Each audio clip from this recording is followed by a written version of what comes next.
Fala pessoal, neste vídeo gravaremos três questões sobre Revolução Francesa, um dos acontecimentos mais marcantes de todos os tempos. A Revolução Francesa é uma revolução que remete a uma transição do mundo absolutista para um mundo liberal, para um mundo de ideias iluministas. Na verdade, a execução dessa revolução pode ser entendida como a passagem do absolutismo, da sociedade de privilégios, da sociedade do poder real para uma sociedade baseada em leis.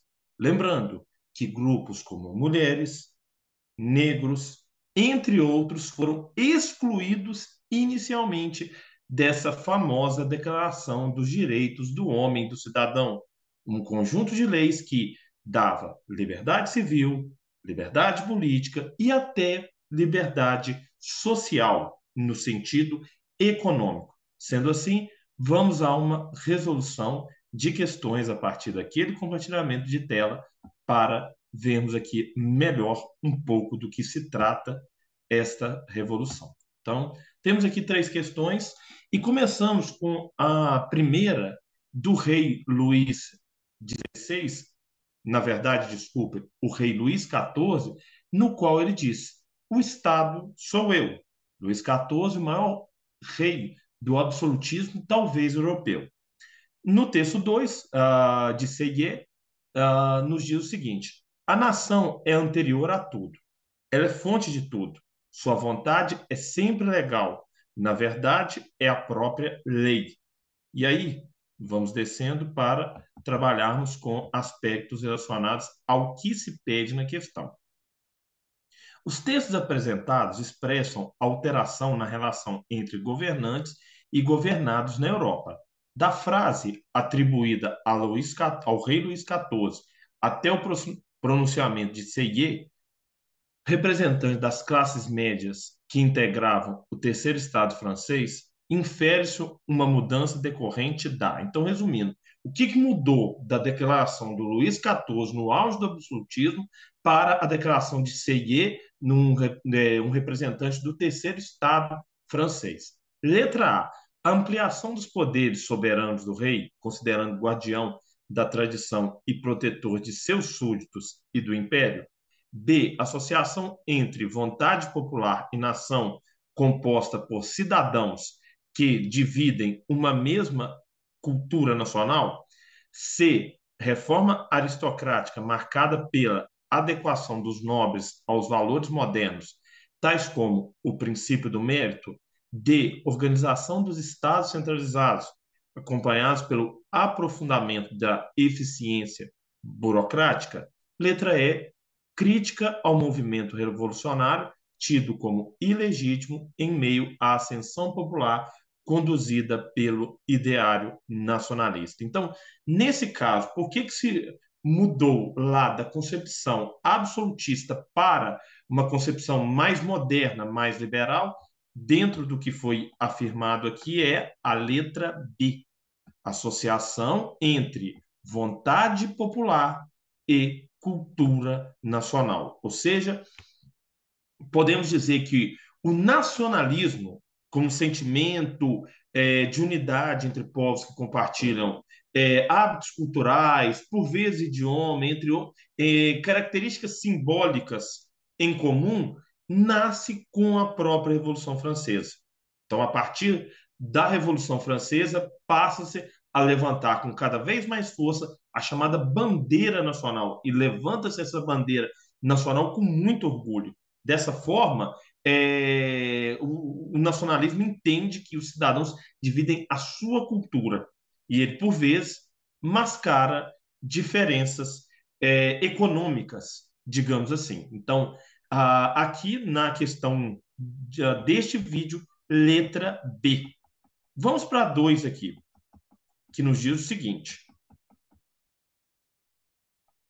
em nosso país, queremos substituir o egoísmo pela moral, a honra pela probidade, o uso pelos princípios, as conveniências pelos deveres, a tirania da moda pelo império da razão, o desprezo, a desgraça pelo desprezo ao vício, a insolência pelo orgulho, a vaidade pela grandeza de alma, o amor ao dinheiro pelo amor à glória, a boa companhia pelas boas pessoas, a intriga pelo mérito e o espirituoso pelo gênio, o brilho pela verdade, o tédio da volúpia pelo encanto da felicidade, a mesquinharia dos grandes homens pela grandeza do homem.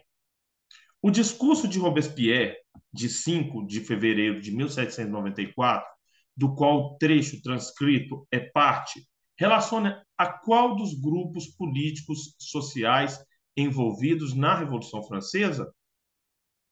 Letra A.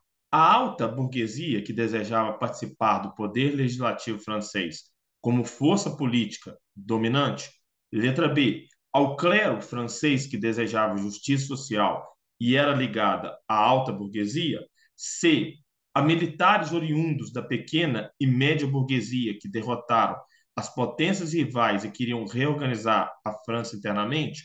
D. A nobreza esclarecida que, em função do seu contato com os intelectuais iluministas, desejava extinguir o absolutismo francês.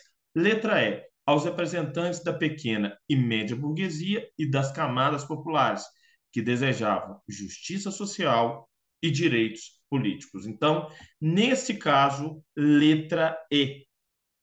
Lembrando sempre, quem foi Robespierre? No quadro revolucionário francês, Robespierre foi o líder dos jacobinos, que eram o partido mais radical da Revolução. Eram aqueles que se assentavam à esquerda na Assembleia Nacional Francesa e reivindicavam mudanças mais firmes, mudanças mais pesadas. Do outro lado, à direita, tivemos ou tínhamos os girondinos, membros da alta burguesia que acreditavam que após a Declaração dos Direitos do Homem e do Cidadão, o que a Revolução havia conquistado já estava de bom tamanho. Não é que os girondinos não defendiam nenhuma mudança, eles defendiam sim, mas principalmente com a Declaração dos Direitos do Homem e do Cidadão, para eles aquela marca, aquela mudança já tinha sido atingida, não precisava de mudar mais alguma coisa. Lembrando que a origem entre partidos de esquerda e partidos de direita se encontra na Revolução Francesa, sobretudo com os dois partidos daquela revolução, jacobinos e girondinos. Bom, e nesse caso, Robespierre foi presidente dos jacobinos durante ali uma parte da Revolução Francesa e o seu governo foi conhecido como terror pela forte e brutal perseguição colocada contra opositores políticos. Alguns números estimam que durante o governo jacobino, na Revolução Francesa, teriam morrido mais de 50 mil pessoas em toda a França. Não são números corretos, mas sabe-se ao certo que muita gente foi guilhotinada. Então, nesse caso aqui, o discurso do Robespierre está ligado ao grupo que ele fazia parte, a pequena e média burguesia e das camadas populares. Vamos para a próxima aqui, assim que der.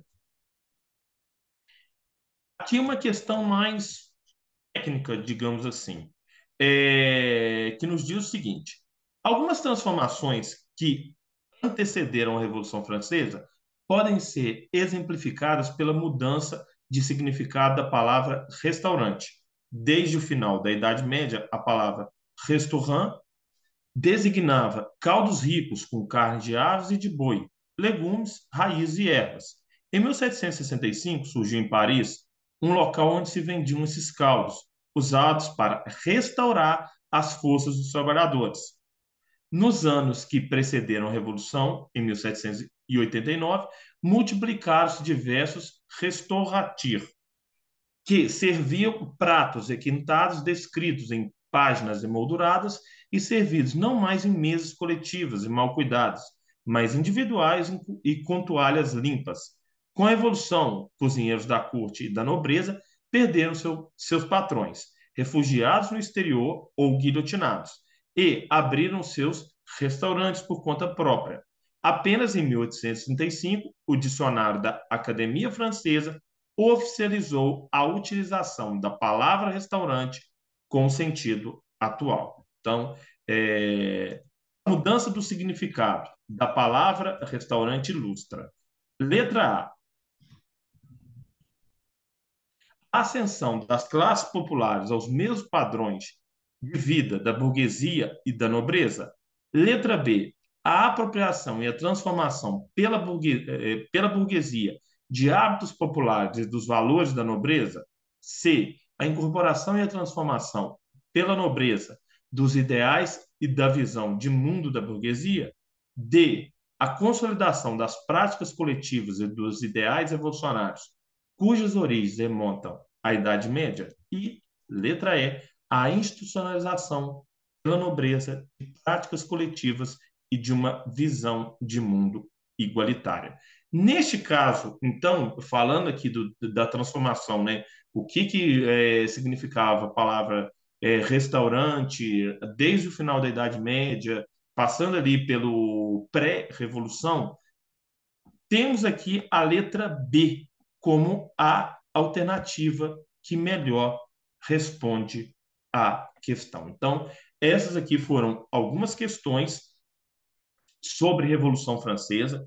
Em outro momento, posso gravar mais vídeos com questões desse importante acontecimento histórico, que não serve aqui apenas para a prova de história em si, mas também é uma ótima ferramenta a ser citada, um ótimo exemplo histórico, a ser citado numa redação que fala sobre conquistas e transformação no campo do direito, pois da Revolução Francesa, uma das maiores heranças para as sociedades posteriores, foi a Declaração de Direitos do Homem e do Cidadão, que faz parte da nossa vida até os dias de hoje.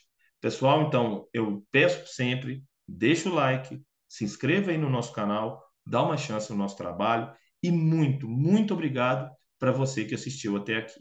Até a próxima. Valeu!